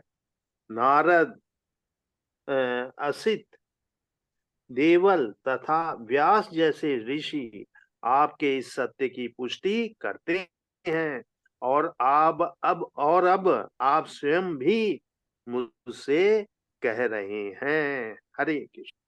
हरे कृष्ण। तो अर्जुन को जब भगवान चतुश्लोकी गीता सुनाते हैं तब उनका ध्यान उनकी महिमा की तरफ, उनके ऐश्वर्य की तरफ आकर्षित होता है। अर्जुन भगवान का गुणगान करने लगते हैं, प्रार्थना करते रहे हैं इस श्लोकों में कि भगवान दिव्य है, उनका धाम दिव्य है, वो परम सत्य है, नित्य है, आदि पुरुष है, अजन्मा है, महानों से भी महान है, महानतम है।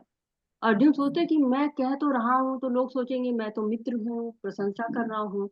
तो कहते हैं मैं ही नहीं, जो देवर्षि नारद है, देवल है, असित है, ये लोग भी, व्यास, ये लोग भी क्या कर रहे हैं, आपकी प्रशंसा कर रहे हैं। परम ब्रह्म कौन है? आप हैं।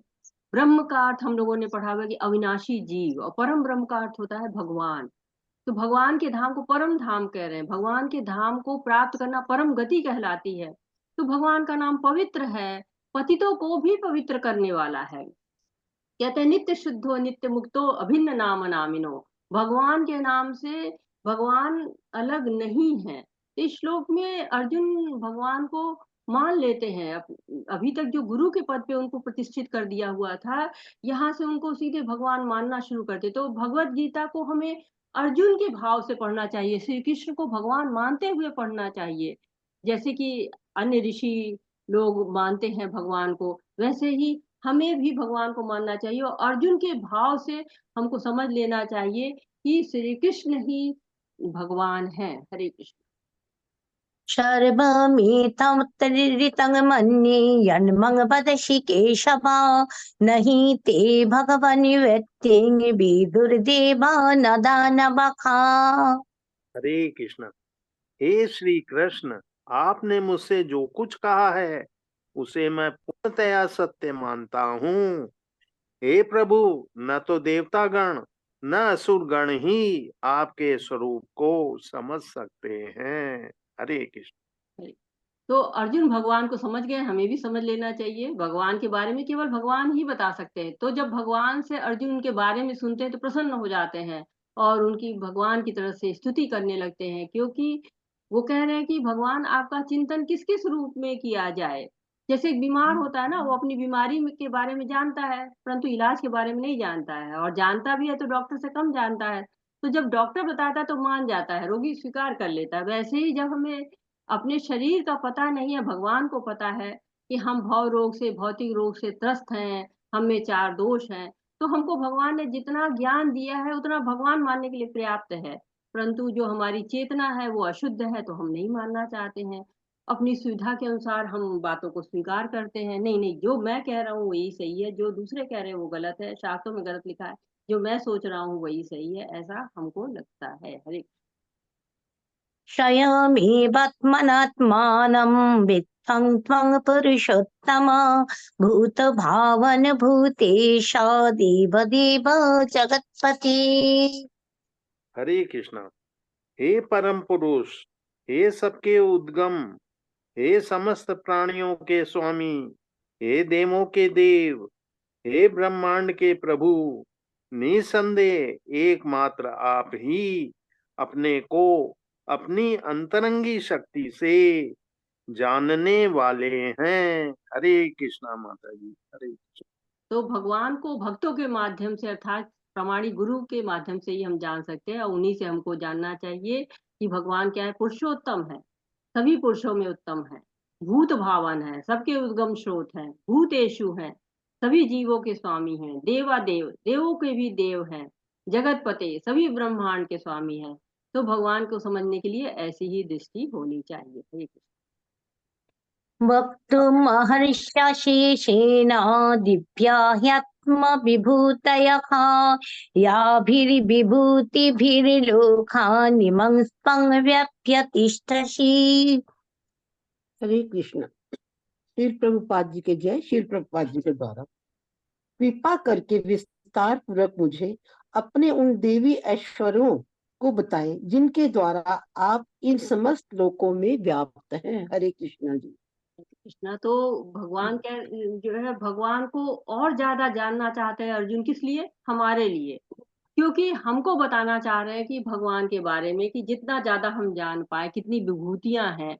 तो भगवान की कथा सुनने से भक्त का मन नहीं भरता है, और हम भी उस रस में डूब रहे हैं। तो आगे पढ़ते हैं। हरे कृष्णा। कथं विद्यामहं योगिं त्वं सदा परिचिन्तयन् केषु केषु च भावेषु चिन्तोषि भगवन् मया। हरे कृष्णा। हे कृष्ण, हे परम योगी, मैं किस तरह आपका निरंतर चिंतन करूं और आपको कैसे जानूं? हे भगवान, आपका स्मरण किन किन रूपों में किया जाए? हरे कृष्णा जी। हरे कृष्णा। तो भगवान के बारे में परीक्षित महाराज सुनते हैं 7 दिन तक, बिना खाए, बिना पिए, बिना दैनिक कार्य किए। और अर्जुन भी उनको सुनना चाह रहे हैं। भूयम कथम तृप्त ही शृणुतो नाति में अमृतम। और सूत गोस्वामी भी कहते हैं, कृष्ण की लीलाओं से कभी तृप्ति नहीं होती। स्वादु स्वादु पदे पदे, स्वाद ही स्वाद है। संसार भर की किताबें हैं, एक बार पढ़ के बोर हो जाते हैं, लेकिन भगवत गीता यथारूप का एक बार स्वाद लग गया तो जितनी बार पढ़ेंगे उतनी बार नया स्वाद आएगा। हरे कृष्ण। विस्तरेणात्मनो योगं विभूतिं च जनार्दन भूय कथय तृप्तिरिः शृणोतो नास्ति मे मृतम्। हे जनार्दन, आप पुनः विस्तार से अपने ऐश्वर्य तथा योग शक्ति का वर्णन करें। मैं आपके विषय में सुनकर कभी तृप्त नहीं होता हूँ, क्योंकि जितना ही आपके विषय में मैं सुनता हूँ, उतना ही आपके शब्द अमृत को चखना चाहता हूँ। हरे कृष्णा।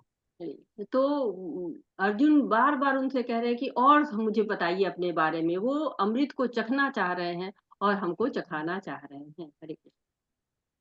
श्री भगवान वाचा हन्त ते कथयिष्यामि दिव्या ह्यत्म विभूतयः प्राधान्यत्य कुरु श्रेष्ठ नास्त्यन्त विस्तरस्य मे। श्री भगवान ने कहा, हाँ, अब मैं तुमसे अपने मुख्य मुख्य वैभव युक्त रूपों का वर्णन करूंगा, क्योंकि हे अर्जुन, मेरा ऐश्वर्य असीम है। हरे कृष्णा जी। तो भगवान का ऐश्वर्य, उनकी महानता इतनी है कि उसका बखान कर पाना संभव ही नहीं है। हमारी इंद्रियां क्या है? सीमित है। और उनकी विभूतियां अनंत है। यदि हम उनको समझना भी चाहे ना, तो हम संसार की वस्तुओं को से तुलना अगर करें तो वो केवल संकेत मात्र होगी। दोनों में कोई तुलना है ही नहीं। और असीम जो उनकी विभूतियां, उसमें से कुछ विभूतियां, 80 से ज्यादा विभूतियों के बारे में वो यहाँ पर बता रहे हैं। हरे कृष्ण। अहमात्मगुराकेश सर्वभूताशयस्थितः अहम् आदिश्च मध्यं च भूतानां मन्त एव च। हे अर्जुन, मैं समस्त जीवों के हृदय में स्थित परमात्मा हूँ। मैं ही समस्त जीवों का आदि, मध्य तथा अंत हूँ। हरे कृष्ण। धन्यवाद माता जी। हरे कृष्ण। तो भगवान कह रहे हैं कि विभूति यानी कि जो विलक्षण ऐश्वर्य है, तो वो ऐश्वर्य जो व्यक्ति में प्रत्यक्ष रूप से देखा जा सकता है, महसूस किया जा सकता है। तो इस श्लोक में भगवान गुरुराकेश कह रहे हैं, यानी कि जिसको निद्रा रूपी अंधकार को जीतने वाला। तो चूंकि अर्जुन अंधकार से ऊपर है, ज्ञान से ऊपर है, इसलिए भगवान उनको अपने ऐश्वर्यों को बता रहे हैं।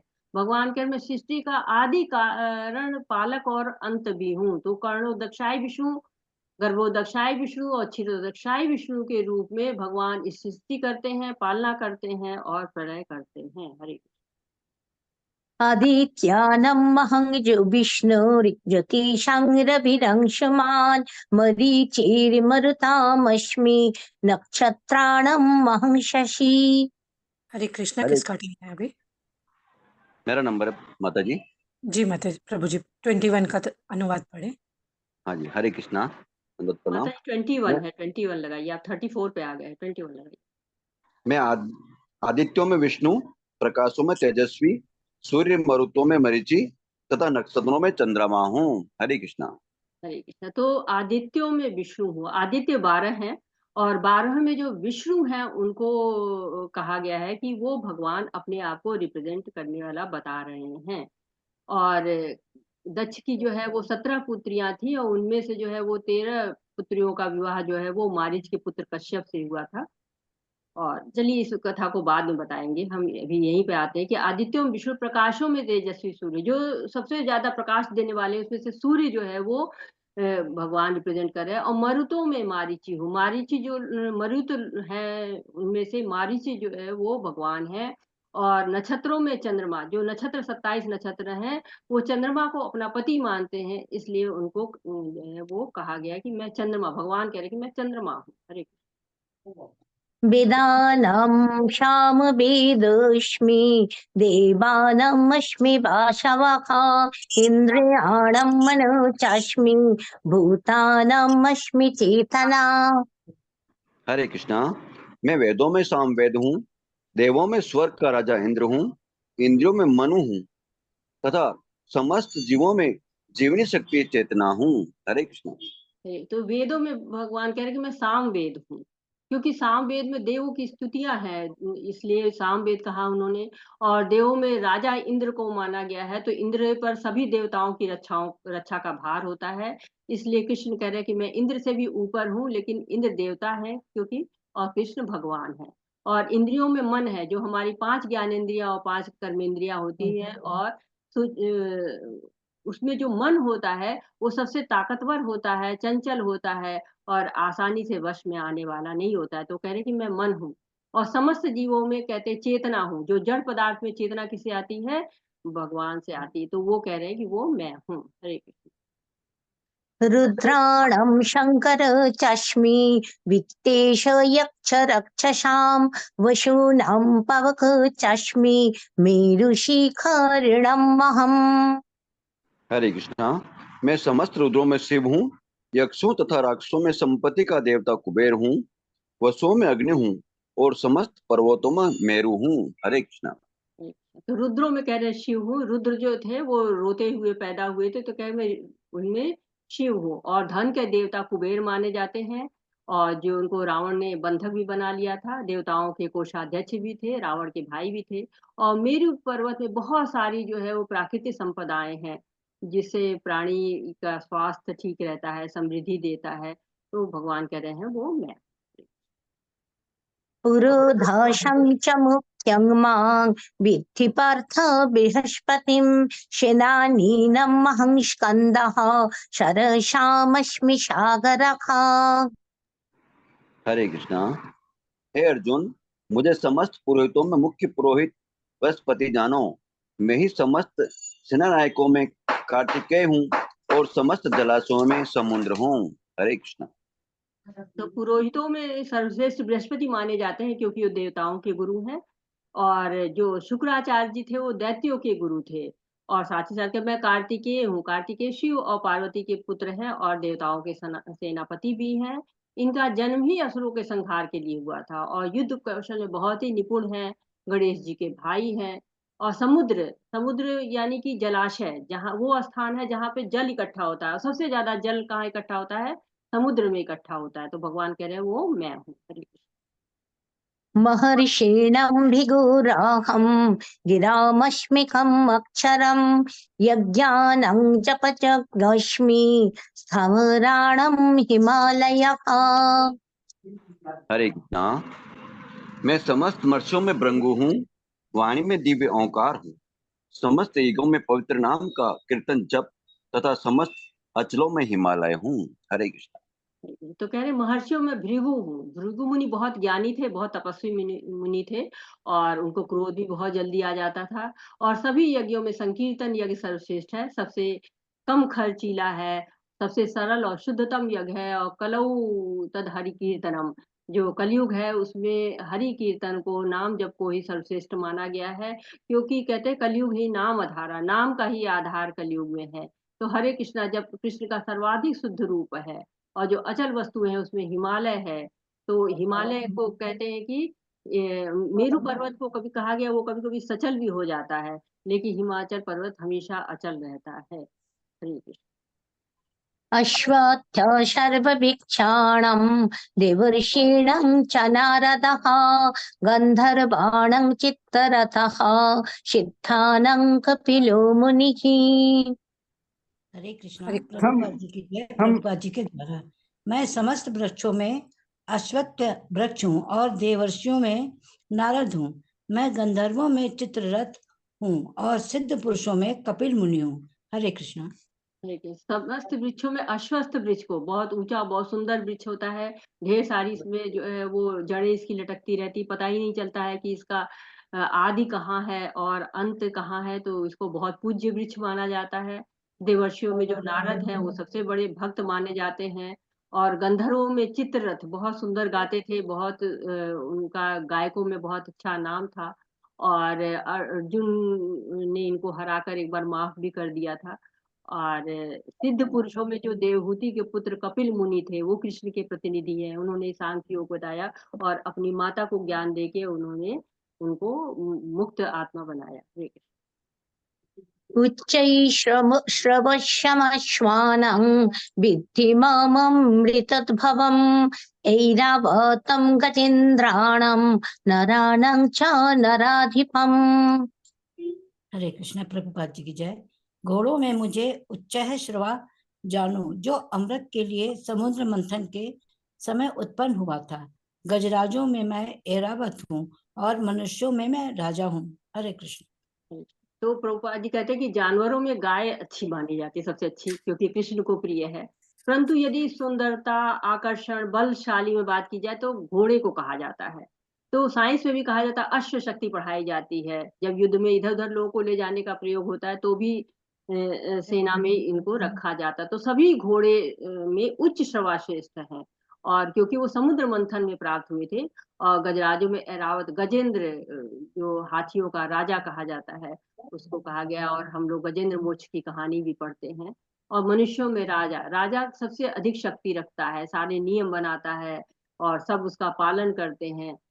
ये राजा को कहा गया, भगवान का प्रतिनिधि कहा गया है। राजा को ऐसे कार्य करना चाहिए जिससे प्रजा की रक्षा हो, और जैसे कि भगवान सृष्टि की रक्षा करते, पालना करते हैं, उसी तरह राजा को भी होना चाहिए। हरे कृष्ण।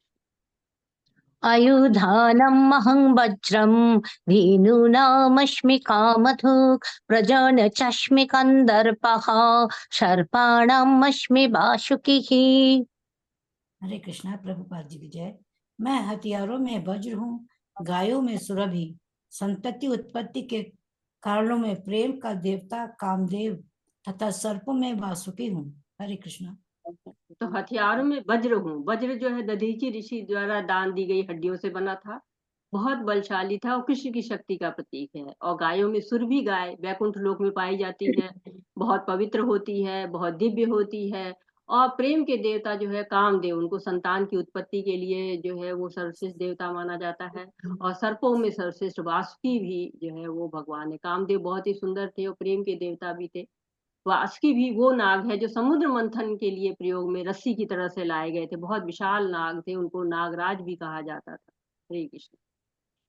अनन्तचस्मि नागानां वरुणयादशामहं पितॄणां मर्यमा चस्मि योमसंयमतमहम्। हरे कृष्णा। प्रभुपाद जी की जय। अनेक फलों वाले नागों में मैं अनंत हूँ और जलचरों में वरुण देव हूँ। मैं पितरों में अर्यामा हूँ तथा नियमों के निर्वाहकों में मैं मृत्युराज यम हूँ। हरे कृष्ण। तो अनंत शेष जो है उन्हें भूधारण शक्ति है, भू को धारण करते हैं, जैसे उनके फण पे जौ की तरह से पृथ्वी रखी रहती है। और हमेशा वो भगवान का गुणगान किया करते हैं, और कहते हैं कि वो अनंत गुणगान करते हैं, जो शेष बच जाए उसका भी गान कर देते हैं, इसलिए उनको अनंत शेष कहा गया है। और जलचरों में कहा गया है कि वो वरुण देव है, और वरुण देव पे विशेष कृपा है भगवान की। पितरों के जो पितृलोक है उसका संचालन आर्यमा जी करते हैं, और उसी के पास में यम लोक है जिसके यमराज जी अधिपति हैं। और यमपुरी और पितृलोक दोनों एक पास रहते हैं। पितरों की आहुति भी आती है पितृलोक में। और यमराज को द लॉर्ड ऑफ जस्टिस कहा जाता है, इनके पास न्याय की तीव्र शक्ति होती है। हरे कृष्णा। प्रह्लादचस्मि दैत्यानां कालकालयतमहं मृगाणां च मृगेन्द्रोऽहं वैनतेयश्च पक्षिणाम्। हरे कृष्णा। प्रभुपाद जी की जय। दैत्यों में मैं भक्तराज प्रहलाद हूँ, दमन करने वालों में काल हूँ, पशुओं में सिंह हूँ तथा पक्षियों में गरुड़ हूँ। हरे कृष्ण। हरे कृष्णा माता जी। तो क्या कह रहे हैं कि जो प्रहलाद महाराज हैं उनकी जो जन्म हुआ था उनका वो असुरों में हुआ था। लेकिन उसके बाद भी उन्होंने भगवान का कितना भजन किया, कितना भगवान को चाहते थे, बहुत बड़े भक्त बने और नवधा भक्ति उन्होंने बताया। दमन करने वाले में काल हूँ। काल जो है भगवान की बहुत बड़ी शक्ति है। कहते हैं काल से कोई भी नहीं बच पाया, काल के आगे सब बेबस हैं। पशुओं में सिंह हूँ। सिंह क्या है? भगवान राजा है, जंगल का राजा है। जैसे मनुष्यों में राजा था वैसे जो है ये जंगल का राजा माना जाता है। एक बार प्रभुपाद जी के शिष्य गए चिड़ियाघर और वहां पर वो खेलने लगे उससे। तो भगवान उस प्रभुपाद जी ने कहा ये राजा है, इसकी इज्जत करो, पढ़ो जाके भगवत गीता।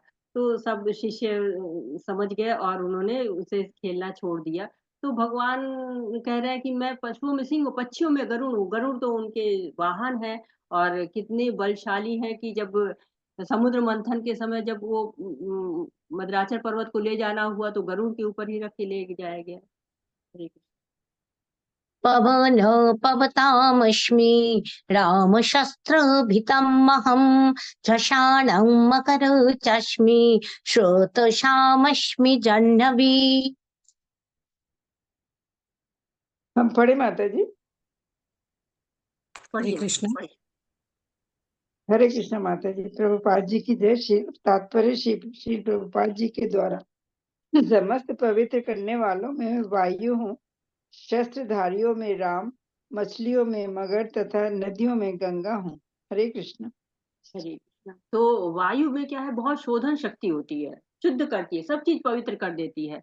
अगर दुर्गंध कहीं वायु में आ गई फिर वो हट जाती है, थोड़ी देर में निकल जाएगी, क्योंकि वायु सबको शुद्ध करती चली जाती, पवित्र होती है, निरोग करती है वायु, इसलिए वायु का महत्व है। और राम राम जो है वो शस्त्रधारियों में राम। तो शस्त्रधारियों में जो शस्त्र धारण कर सकते बहुत से लोग हैं, लेकिन राम मुख्य दो है, परशुराम और भगवान पुरुषोत्तम राम। तो जो पुरुषोत्तम राम है वो तो भगवान ही है, वो तो जो है क्या है, युगावतार है।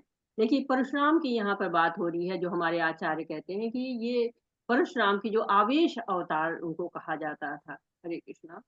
और सर्गाणामधिरन्तश्च मध्यं चैवाघम् अर्जुन अध्यात्मविद्याविद्याणां वादप्रवदतमहम्।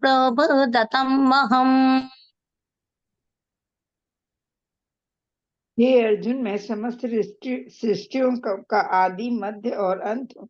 मैं समस्त विद्याओं में आध्यात्म विद्या हूँ और तर्क शास्त्रियों में मैं निर्णायक सत्य हूँ। हरे कृष्णा। तो भगवान कहते हैं कि मैं मछलियों में मकर हूँ। वो बहुत बड़े बड़े उसके जबड़े होते हैं, बहुत शक्तिशाली होती है। कहते हैं कि वो आप उसको किसी भी कांटे में नहीं फंसा सकते हैं। और गंगा जी जो है विष्णु के चरण कमलों से निकली हुई हैं, बहुत उनकी जटाओं में रहती। भगवान जो है वो उनके चरण कमल से निकली और फिर शिव जी की जटाओं से फिर धरती पे आती हैं। तो उनको चरणामृत कहा गया है कि वो चरणामृत है भगवान के चरण कमल से निकलने के कारण। तो कहते हैं चरण सिंधु दिखिया गंगा सुख सासी मा पाए, शुद्ध भक्त चरण हेतु भजन अनुकूल। तो ये भक्ति विनोद ठाकुर भजन गाते हैं। तो भगवान कह रहे हैं कि मैं सृष्टि का आदि मध्य और अंत हूँ। तो भगवान सृजन भी करते हैं, पालना भी करते हैं, संहार भी करते हैं। और ये जो सारे देवता है वो भगवान के भौतिक गुणों, भौतिक शक्तियों को लेकर आते रहते हैं। जो वेदांत सूत्र है वो भी कृष्ण स्वरूप ही माने गए हैं कि चारों वेद हैं, 6 वेदांग हैं, वेदांत सूत्र हैं, तर्क ग्रंथ हैं, धर्म ग्रंथ हैं, पुराण हैं। ये सब आध्यात्मिक ग्रंथ हैं और सब ये कृष्ण को जानना ही, इनमें से जो वेद को पढ़ के जो हम निकलता है कृष्ण को जानना, वही सर्वश्रेष्ठ माना गया है। हरे कृष्ण। अक्षराणं मकारस्मि गन्धश्यामशिखश्च च अहमेवाक्षयो कालो धाताहं विश्वतो मुखः। हरे कृष्णा। अक्षरों में मैं आकार हूँ। आकार किम ओंकार हूँ माता जी? क्या है ये? आकार होगा जी, आकार। अक्षरों में मैं आकार हूँ और समासों में द्वंद्व समास हूँ। मैं शाश्वत काल भी हूँ और सृष्टाओं में ब्रह्मा हूँ। हरे कृष्णा। माता जी 33 श्लोक लगाइए, आप बहुत पीछे 33 श्लोक लगा लीजिए।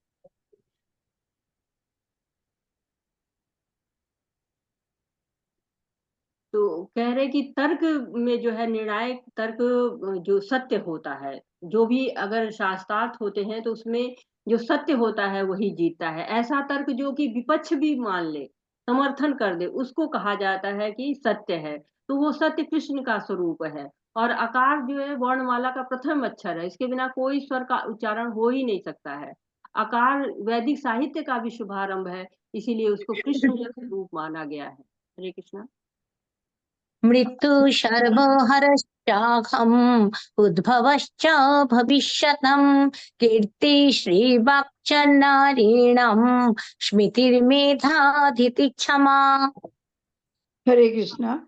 मैं सर्वभक्षी मृत्यु हूँ और मैं ही आगे होने वालों को उत्पन्न करने वाला हूँ। स्त्रियों में मैं कीर्ति, श्री, वाक, स्मृति, मेघा, धृति और क्षमा हूँ।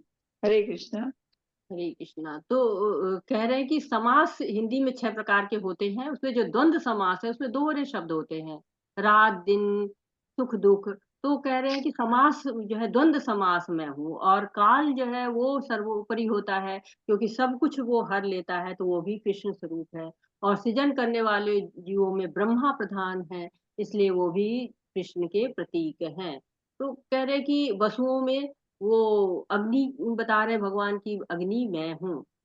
और इस तरह से श्लोक 34 में भगवान कह रहे हैं कि जीव जन्म लेता है, बड़ा होता है, मृत्यु को प्राप्त करता है, भगवान ही मृत्यु स्वरूप होकर सबका संहार करते हैं। और 9वें अध्याय के 29वें श्लोक में कहा गया कि मृत्यु और अमृत मैं ही हूँ। और जीव में 6 परिवर्तन होते रहते हैं, जन्म लेता है, बढ़ता है, कुछ काल तक संसार में रहता है, संतान उत्पन्न करता है, क्षीण होता है, मृत्यु को प्राप्त होता है। इन 6 परिवर्तनों में गर्भ से मुक्ति पहला चरण है, और वो भगवान श्री कृष्ण है।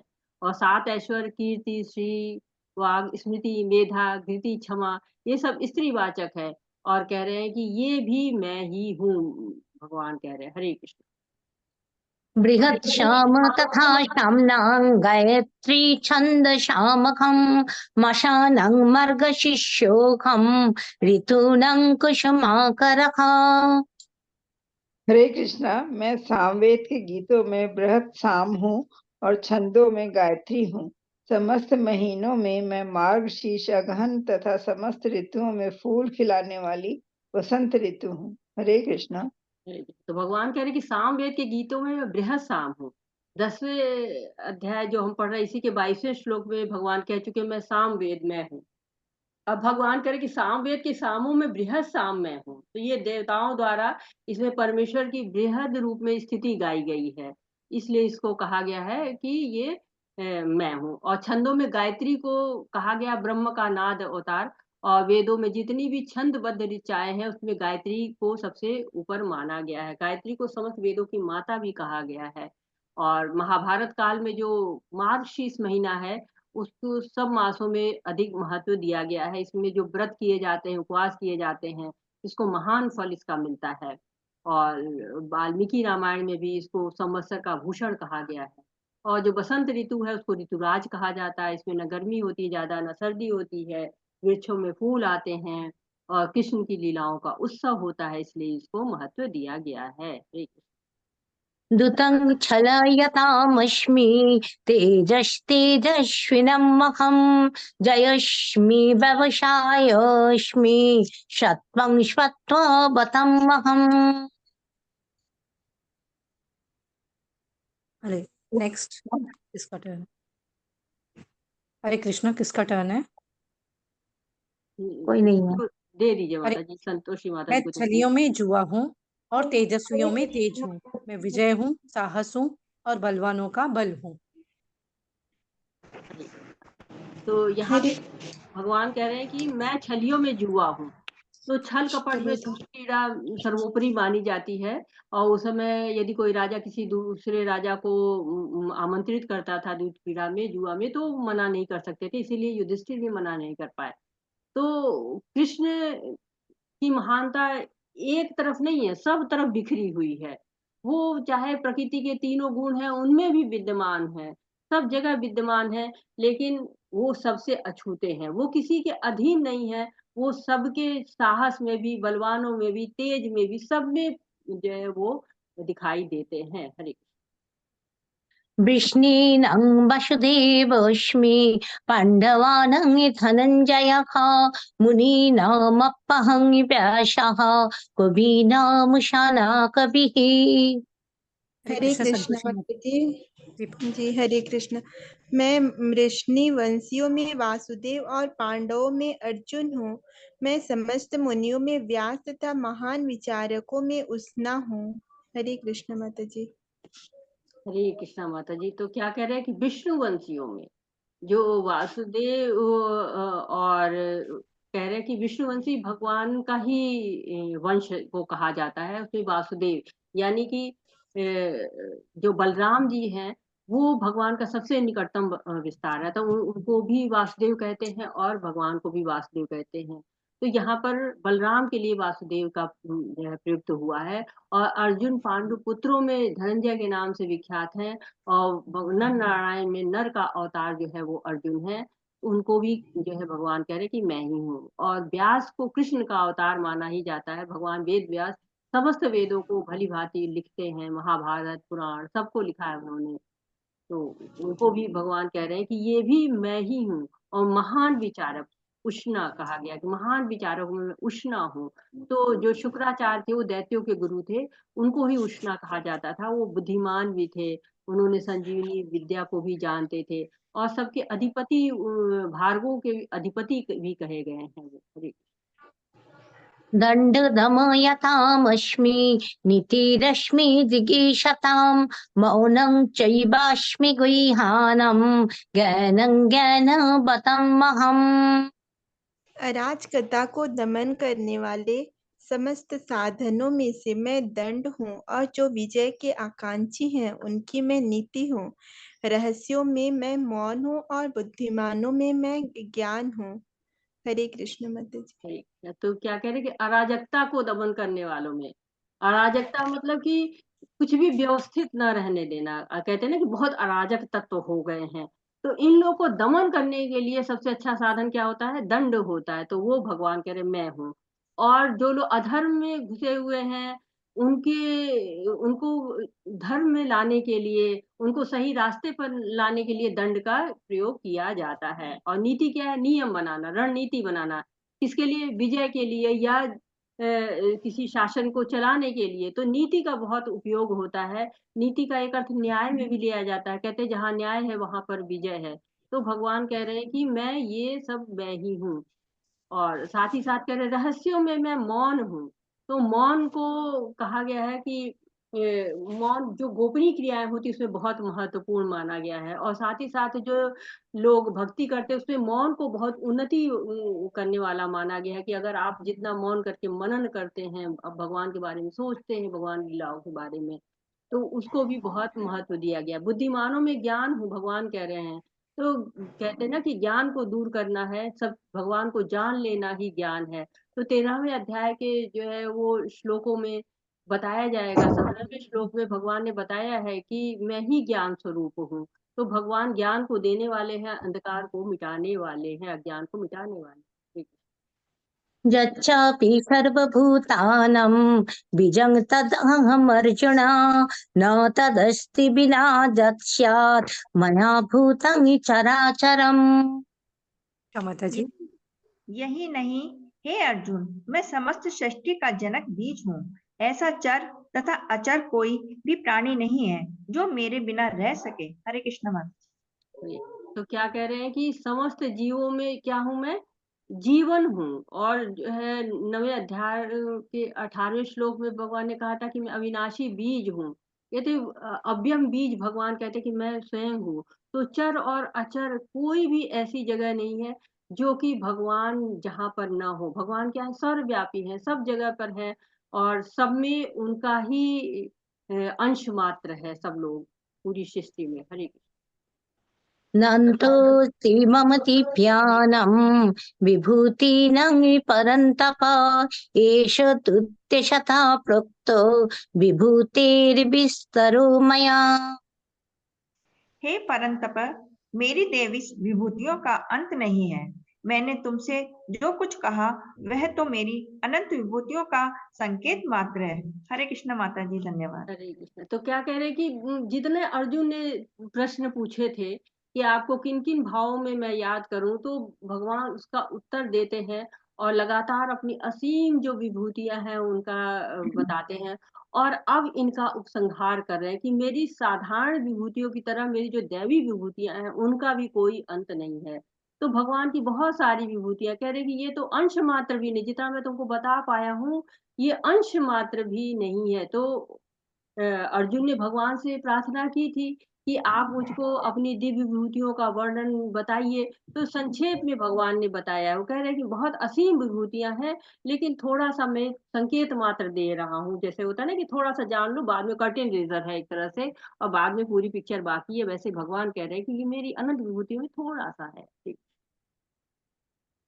यद्यदि विभूतिमत्स्वत्वं श्रीमातुर्जितं एव वा तत्तदेव यवगच्छत्वं मम तेजंश संभवम्। हरे कृष्ण कविता माता जी। हरे कृष्ण कविता माता जी। उषा माता जी कंटिन्यू करें।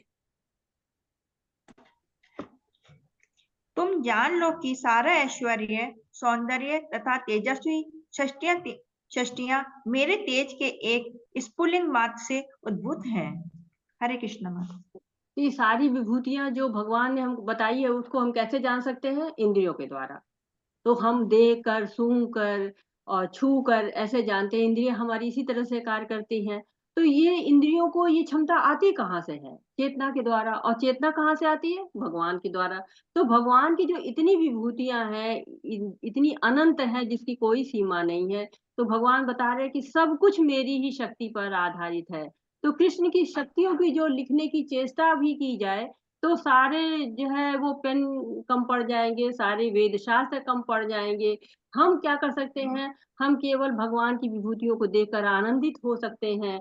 उनको हम चिंतन कर सकते हैं, मनन कर सकते हैं। तो ये सब ऐश्वर्य की एक स्फुलिंग मात्र है, चिंगारी मात्र है। भगवान कह रहे इतना सब जानने की जरूरत नहीं है। कैसे सारी वस्तु को पृथक पृथक जो मेरे ऐश्वर्य है जगह जगह पे दिख रहे हैं, बस इतना ही जानना पर्याप्त है कि जो सारी वस्तुएं हैं, आप यहाँ देखो, वहां देखो, इसमें खोजो, उसको खोजो, नहीं, बस जितना भी दिख रहा है, जितनी वस्तुओं का अस्तित्व है, सब कुछ मुझसे ही जुड़ा हुआ है। चाहे ब्रह्मा जैसा विराट जो है वो जीव हो, और चाहे चींटी से लेकर सबसे छोटे जीव, सब में भगवान विद्यमान है।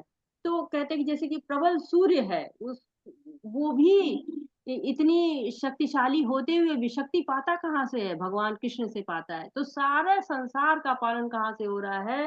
भगवान के कारण ही हो रहा है। हरे कृष्ण। अथ बहुनैतेन किंगतेन तवर्जुना भीष्टभ्याहमिदं कृष्णम् एकांशेन स्थितो जगत्। हरे कृष्ण। हरे कृष्णा। तात्पर्य श्रील प्रभुपाद द्वारा। श्रील प्रभुपाद की जय। किंतु हे अर्जुन, इस सारे विशद ज्ञान की आवश्यकता क्या है? मैं अपने एक अंश मात्र से संपूर्ण ब्रह्मांड में व्याप्त होकर इसको धारण करता हूँ। हरे कृष्ण।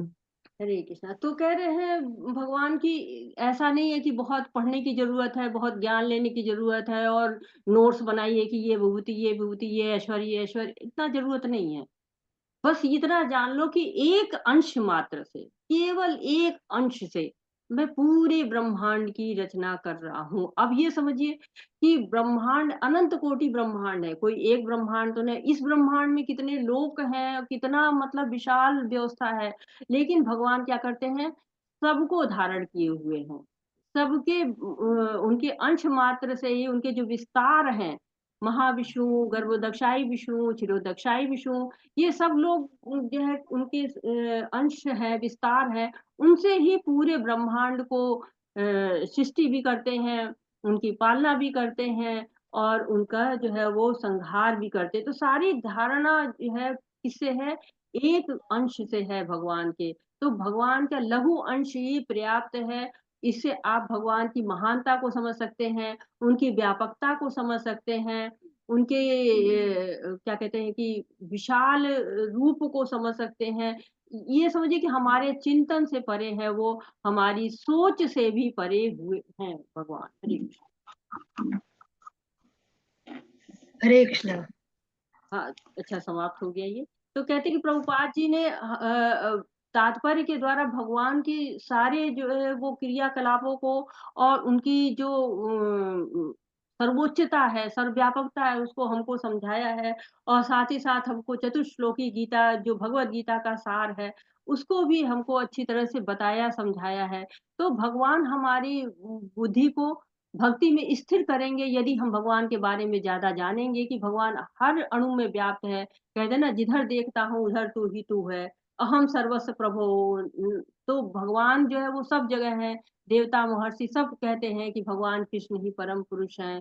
और सब भक्तों के शुद्ध विचार उनमें निवास करते, मच्चित मदगत प्राणा। तो कृष्ण को सर्वोच्च समझना है।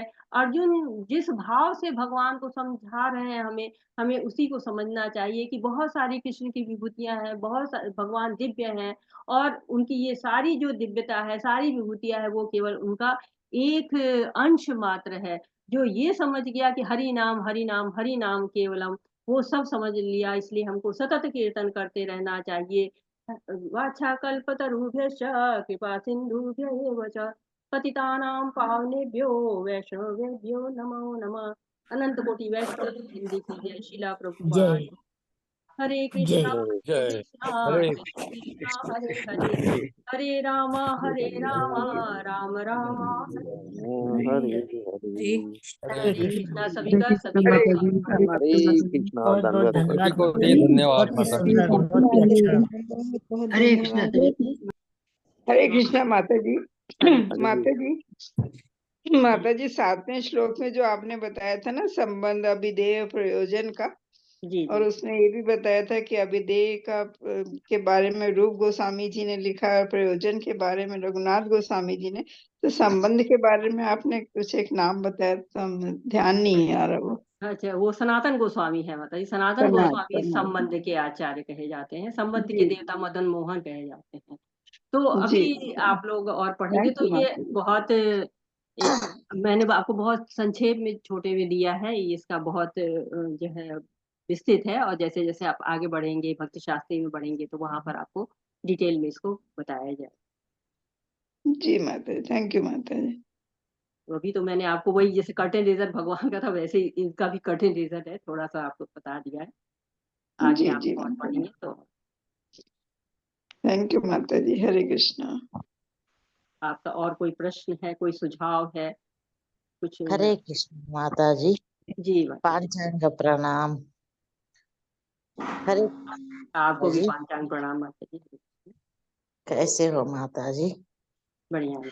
अच्छा, मैं 1 महीना से क्लास नहीं ज्वाइन कर पा रही हूँ माता जी। मैं माता जी करिए क्या माता हो जी। रहा है, क्या पढ़ा रहे हो माता जी अभी आप भगवत गीता? हाँ, भगवत गीता पढ़ रहे हैं। हाँ, वही मेरे को थोड़ा एक्सीडेंट हो गया था माता जी, अच्छा अच्छा तो मैं 1 महीने से मैं क्लास ज्वाइन नहीं कर पा रही थी। अच्छा, ओके।